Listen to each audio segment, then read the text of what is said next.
there is information in your booklet about it. And I think she's got a sign even posted in her area out there to just if you want some more information. So she'll be glad to talk to you about that if you are interested before you leave today. But she just wanted us to come up here and just share a little bit about our group and kind of what it's meant to each one of us. So I'll let her get started. Yes, so we are so glad to have y'all here again. It's been a wonderful morning. And I would like for these ladies to just go through and briefly say their names. And they have been part of our group this year, and they are leaders in our church, so we can get to know one another. Allison Mims. Wendy Hicks. JoBeth Bergen. Missy Sexton. Yay, and we have a couple other ladies who are part of our group. They were unable to be with us today. And I just wanted to start off because it's been a fun experience. I've joked with them that they're our guinea pigs because this is our first year doing Illuminate, and so we're learning as we go. But Wendy and I had a discussion back in the summer with Deandra about how we wanted to begin to pour into the ladies in our church that are already leaders and people who want to become leaders, and not only in our church but in our community and in our homes, and just to pour into them and to give them a time that they can feel like they are receiving something, because you know if you serve in any capacity, you always feel like you're giving. And so we thought it was important to pour into them so they can give out to others. And so when we started the group, you know, what was something that drew you to being part of Illuminate? Why did you want to join? I guess I get to go first. For me, it's just about connection with other women. Being the small groups director, I'll just be honest, I went for a long time before I was even a part of a small group myself. And so I thought, okay, this is probably a good idea. If I'm going to encourage other people to get into a small group, I probably need to get into a small group myself. So it's, for me, it was about just the connection with other women. And that has been what I've enjoyed the most, just getting to know each. I knew these ladies within the church, but just getting to know each one of them just a little bit better and on a deeper level, and just building those friendships and those relationships.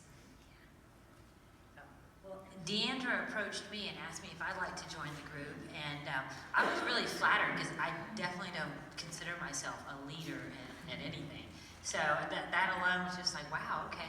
She thinks I'm something, so maybe I just need to go check this out and see. But it has been an awesome experience, and kind of like Wendy said, I know all these ladies, but now I just know them on such a deeper level, and it's been incredible. Yeah, thank you. I loved how Sherry talked this morning about us sharing our stories, because that's something that we're learning how to do right now in Illuminate, and it's been really neat just to get to know them on a deeper level. And one of the things that we have learned as we have walked through this course, one of the things that we have identified that is a struggle amongst us, and we feel like it's probably a struggle amongst others too, is this concept of busyness and how we are all busy. And so how do you even find time to, you know, you want to do something as a leader, but how do you even find time to do it? And how do you find time to get poured into so you can serve as a leader when you're so busy?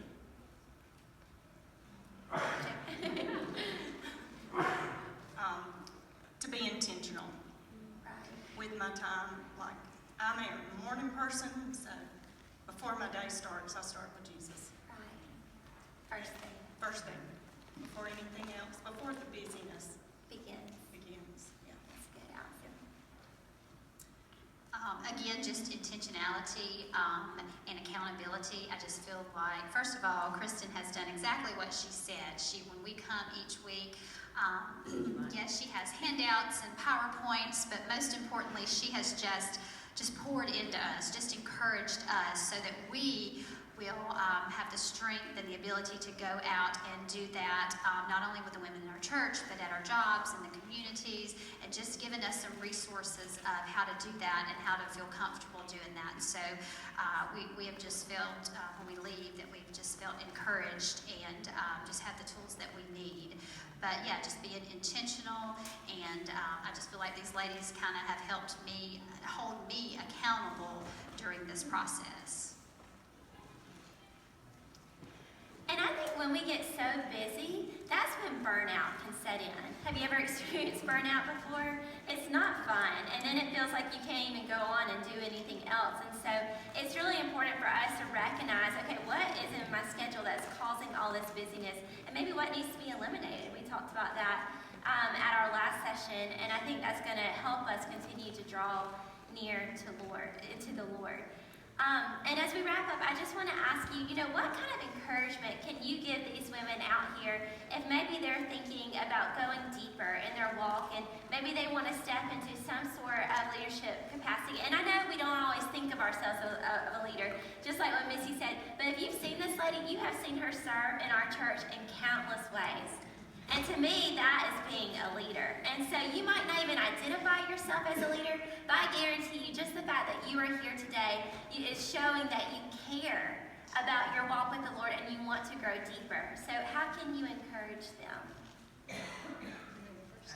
Well, first of all, I do not consider myself a chief. I am an Indian. I will do anything anybody tells me to do. Somehow they're calling that leadership. But like I said, I'm an Indian. I'm a great Indian.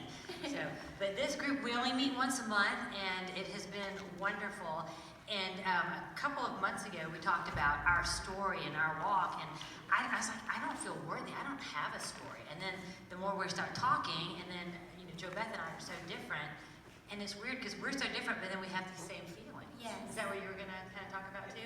And it's like, well, I don't feel worthy, and but you are, and you just get together and you talk about that, and it just, I left that day I was floating, I was so happy, and it was a great meeting, and we're all worthy, and you just have to be reminded, and so you need a group of people to tell you that every day. And I'm going to piggyback off of what she said, because me and her both are completely different, and our stories are different, and everyone thinks that you have to have an aha moment to be in a leadership role or to have a story, and you don't. We each have our different walk with Christ, and it comes from different roots, like we're talking about this weekend. And even if you don't feel like you're a leader, you still are a leader in your own life, because you have to lead yourself. And that's one of the things that I got from this. I am one of the youth leaders here, and I do lead a small group and things like that, but I also lead in my life. And not only has this helped my job and things that I do outside of my job, but it also helps in my own life too. And as women, we always forget that. We think, well, we have to be like the CEO, we have to be the president, we have to be the leader of our group, we have to have some title to be able to identify as a leader, and you don't. You are a leader yourself, and we have to realize that, and you need encouragement like this group has had, or just being in a group, period, to have that courage and to be able to speak out and to share what you have in your heart. And so that's what this group has been towards me, and it's kind of helped me open up a little bit, because even though I do identify as a leader, I still struggle with the fact that I am a leader, and I am leading a life, and I am leading others to Christ too. Good, and I agree with Jo Beth. It's just been a great opportunity for us to get to know one another, and Kristen has challenged us. She has pushed us, has she not? We've gotten a little uncomfortable. We've gotten a little uncomfortable to share our story, but I will tell you, it has been powerful. So I do encourage you, whether you want to be a part of this leadership group, Illuminate, or just getting in a small group with other ladies, or if your spouse and you want to jump into a group that it's not a plug for small groups, but truly. It is life-changing. It really is, to be connected with a group of others that you can share and just spend time with. So, can y'all give them a round of applause? This is big. This is one of the steps. And so, yes, as Wendy said, we will have another course, and we're excited about the mentorship opportunity that's going to come with our next class that comes through here at Covenant. And then you can also talk with me about a community group if you're interested in that. And then I'm so excited because these ladies are actually going to be leading a leadership forum this summer. And they're going to be sharing their stories and talking more about how we can come out of this busyness. Because right after summer, what starts? School. Yeah. So we're going to talk about that and how we can get ready for the busyness of a new school year, among other things. And so be on the lookout for that because it's going to be exciting as they share. And we're just really honored and grateful to get to be in community with one another. So thank you again for letting us share with you.